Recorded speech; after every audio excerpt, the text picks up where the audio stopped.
When arranging for meal times, what matters more is the quality of attention the adults are giving the children and the children give each other, more than whether the food is perfect or whether everything is perfectly set. And so just to make sure that what's always being prioritized is attention. If we don't protect our attention in thoughtful ways, it will be outcompeted by so much of the other things. Before we get started, if you enjoy these episodes, you might want to explore more at optimalwork.com. Our website offers unique content, tools, and exercises to help you thrive at work and beyond. We have an in-depth masterclass which covers our entire theory of growth. We have daily recommendations for personalized advice, and we have a platform to help groups and organizations learn and practice optimal work together. You can get a free trial at optimalwork.com. Now let's get started with today's episode.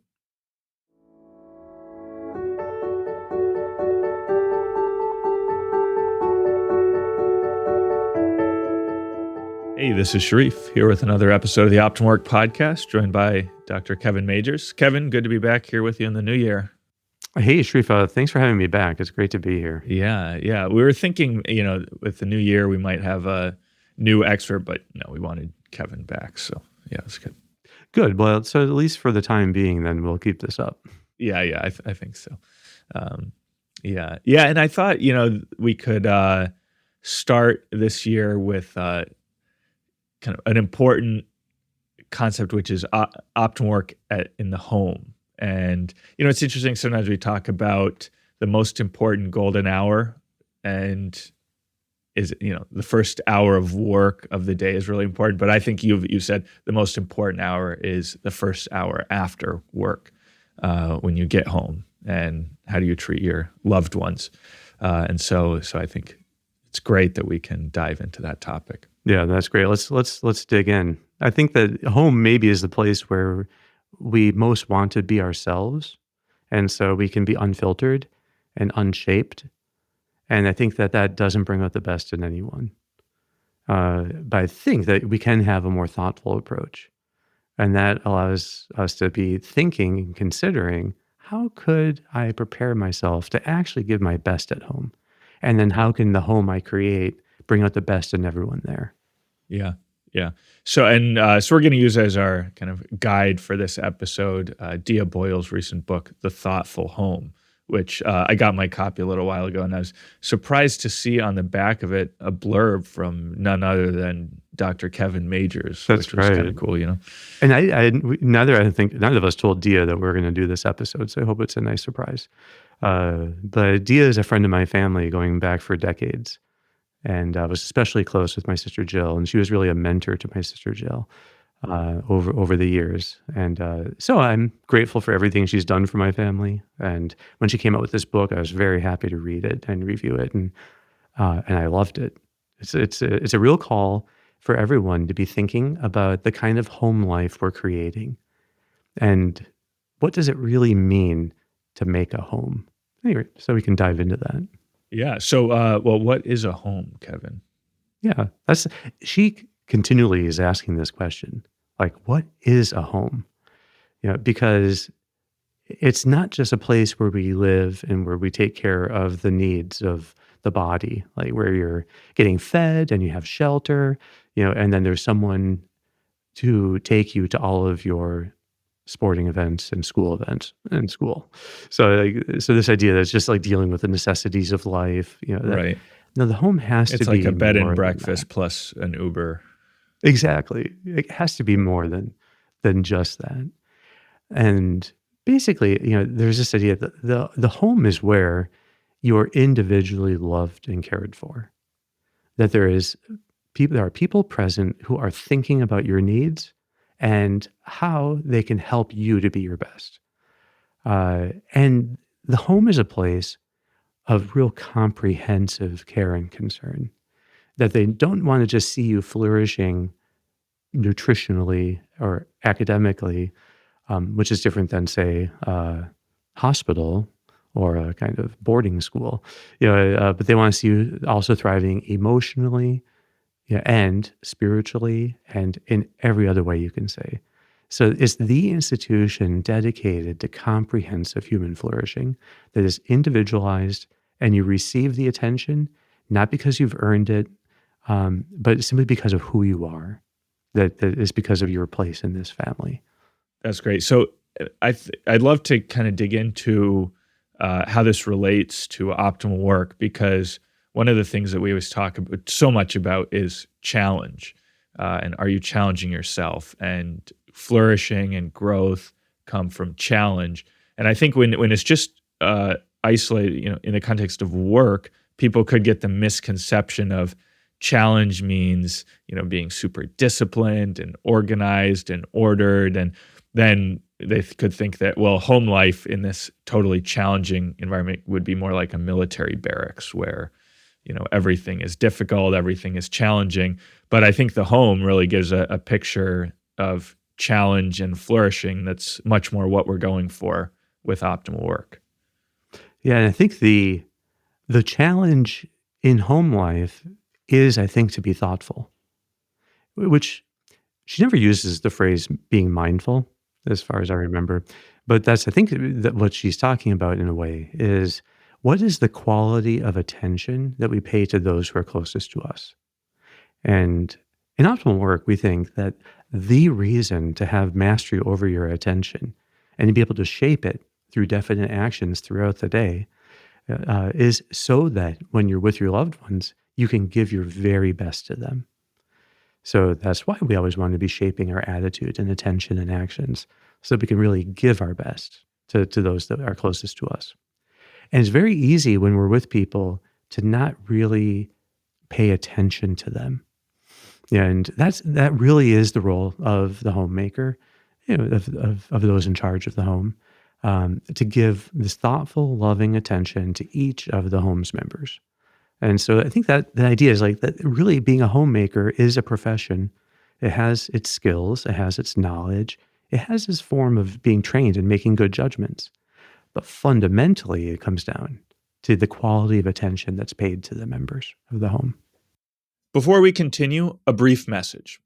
If you're benefiting from these discussions, please hit like and subscribe to our channel. Doing so helps us reach more people. So you're not just learning yourself, you're helping others discover a path to growth and flourishing too. Thanks so much for your support. Enjoy the rest of the episode. So, yeah, I mean, how do you then balance this thing of, making the home a place where people are cared for, where people can flourish, but also where they're challenged? I mean, is that the responsibility of the homemaker to challenge the members of the home, the members of the family?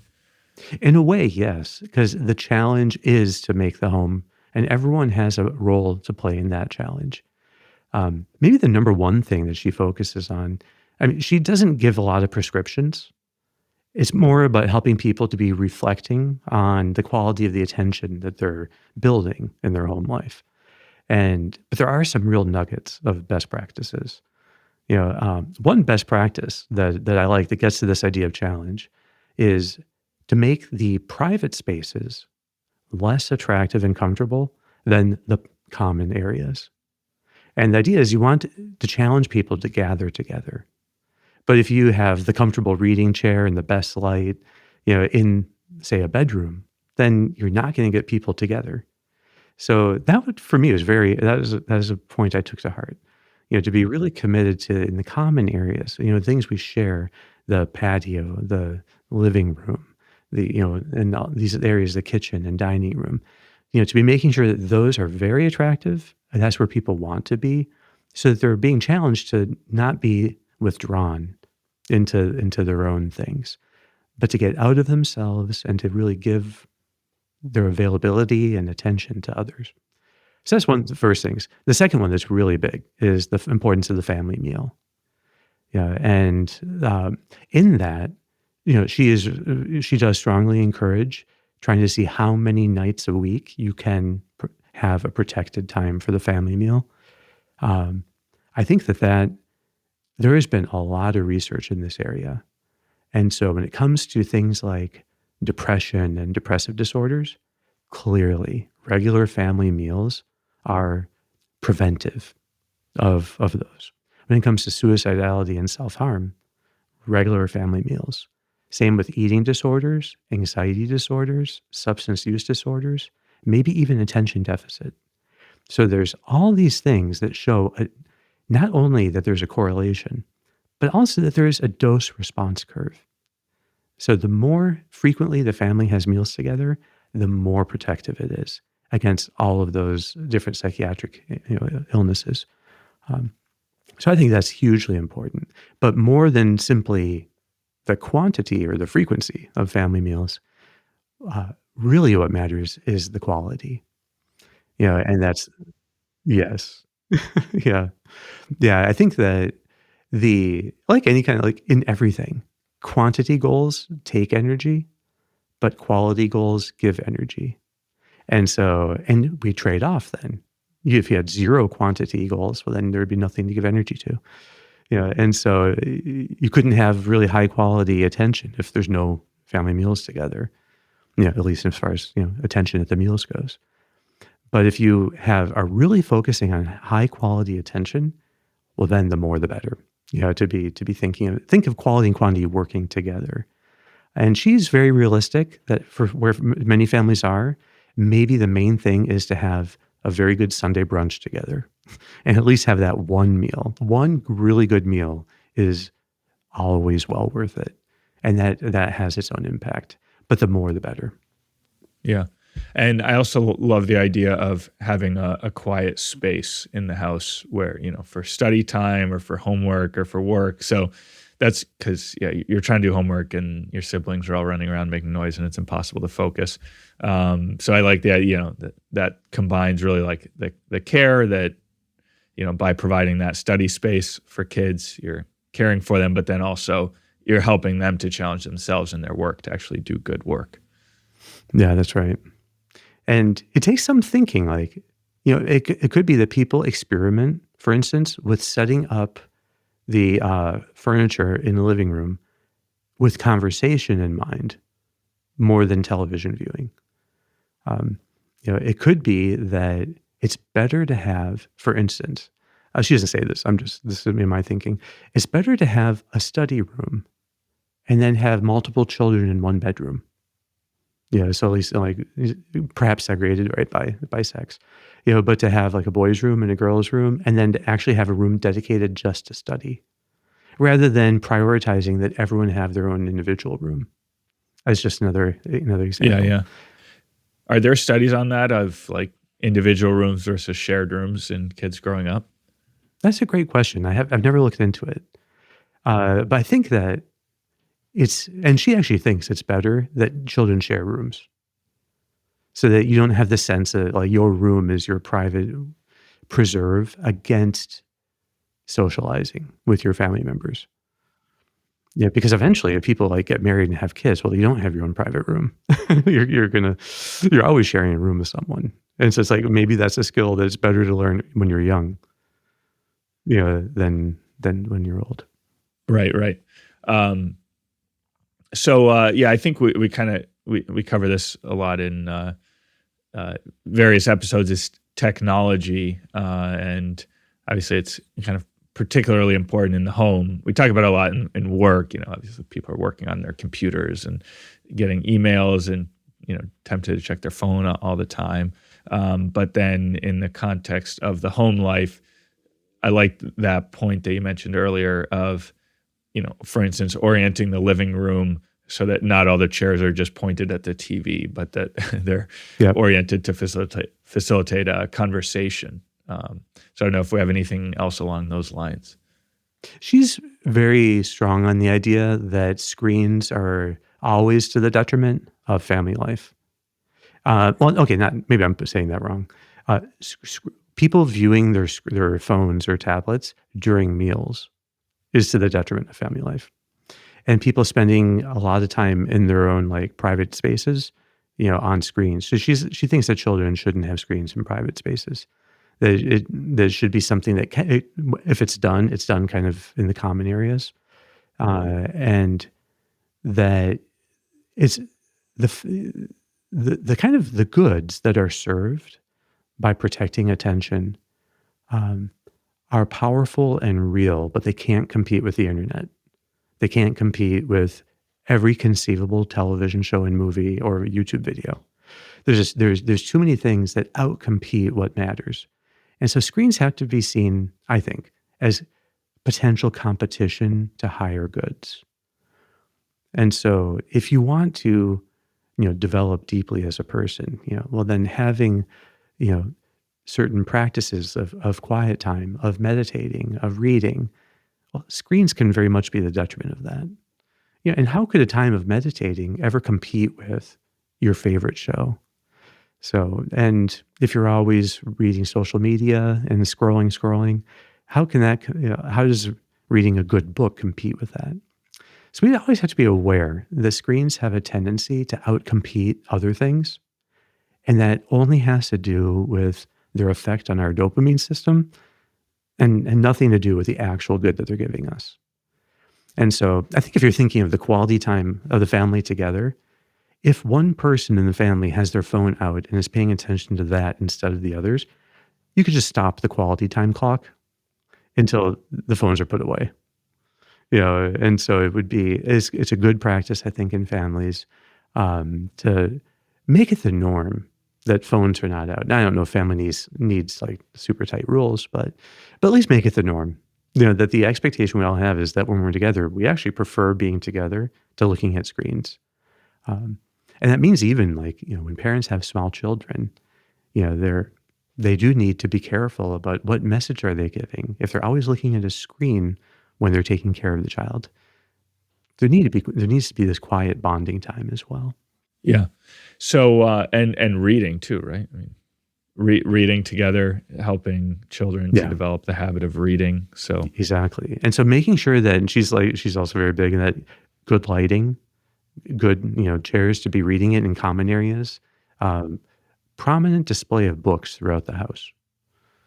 So I don't know, so if you had, uh, this could be great too if you're thinking of like a study room. Well, that could be, like a little bit of a library or something. That this shows that no, as a family we really prioritize. Now I understand that people don't always have a lot of freedom in how many rooms they have in their house.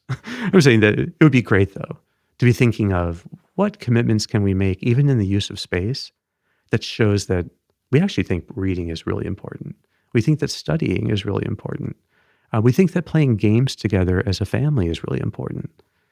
So is there a good table that's uncluttered?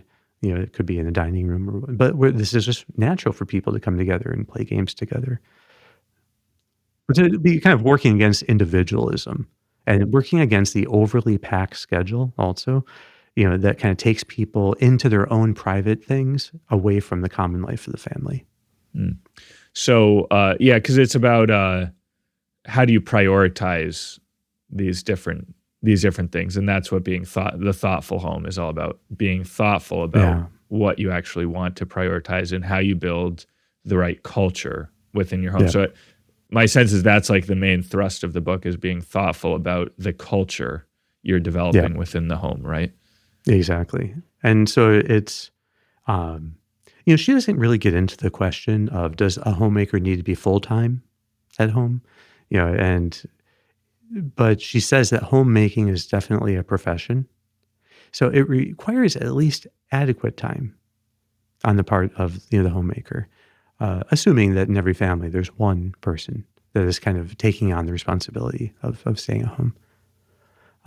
So I think this idea that you need to have adequate time to be noticing, should anything be going wrong, to be noticing what people need, that you have adequate time to think about the people in your home.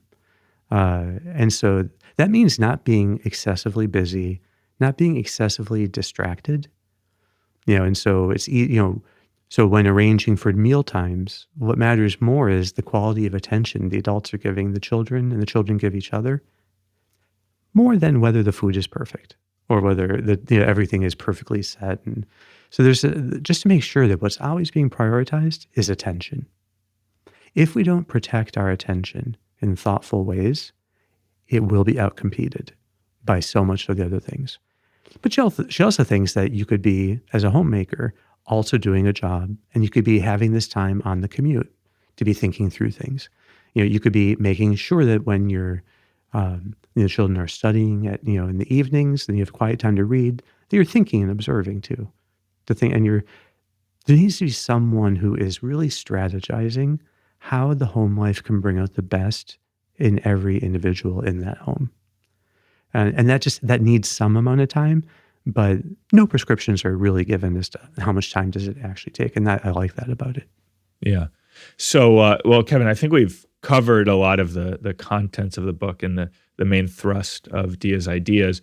I wonder if you could give us a little of your thoughts of how it fits with optimal work, or what advice maybe optimal work would give to help someone be a more effective homemaker. Yeah.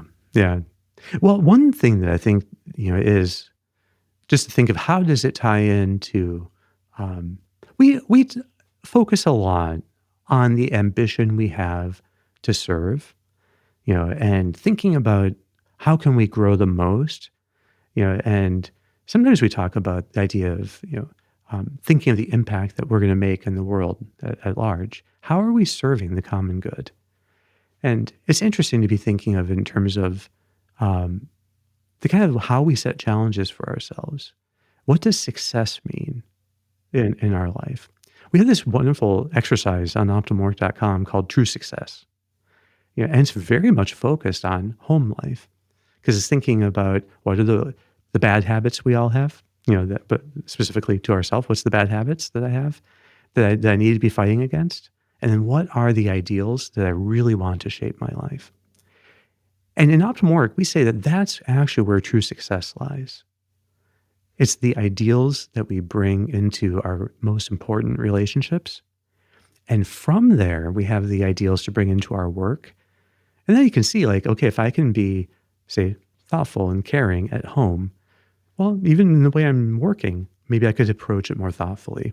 Maybe I could care more about the service I'm providing. So you could practice being thoughtful and caring in the daytime, and that just reinforces how thoughtful and caring you are at home. But what I was just say is that I think that there's this idea we have that real growth involves prioritizing the bonds in our life, because those bonds are the setting for growing in ideals. Those ideals then shape what kind of skills and knowledge we acquire, and that determines the impact that we make. So we want to have this kind of intensive growth, that love or charity is like the highest of the ideals. And then from there, everything else comes out. Versus thinking simply in terms of the outcomes. Like I want to make a big impact on the world. I want to start a nonprofit, that will better the lives of thousands of people. Well, that might all be consequences, but we don't focus on the extension or extensive quality, but instead it's more the intensive. And that's, anyway, so I think this idea that if we focus on ourselves, on ideals, on bonds, there's a ripple effect that creates then help for those around us and the culture around us. Yeah. And it seems like at the home, it can be particularly easy to get, I mean, you could say hyper focused on getting particular things done, Yeah. tasks and chores around the home. And there's always this very noble reframe available to people of seeing the people behind the tasks, seeing what they're doing in light of the service that they're providing to the people that they love the most, as opposed to just seeing it as something, I have to get this thing done. Yeah, and I think for all of us, the most important task we have in life is actually the home we create. That in some way, I think we live for others. And this is true of everyone. And so in some way we're taking care of others as well. Unless, I don't know, one is called to be a hermit or to live completely apart from human society, which may be an even high, that could be a very high calling. So nothing against hermits, but the ordinary situation, right, is that, and what is true for the most, is that real greatness comes in learning to protect the attention and the bonds we have with others, to use those as real channels for every ideal. And in some way, the reason for learning to do our work at our best and to bring our highest ideals into our work is that's what allows us then to actually give our best to those closest to us. Wonderful, Kevin. Well, I think that's a great note for us to end on here. We're basically out of time. Great. Well, thank you, Sharif. And thanks to Dia Boyle also for writing Yeah. this wonderful book. Oh, yeah, absolutely. All right. Well, we'll be back next week. Thanks for tuning in to today's episode. If you enjoyed our conversation and you're looking for more in-depth guidance, check out optimwork.com, our platform of content, tools, and exercises that will help you thrive at work and beyond. See you next week.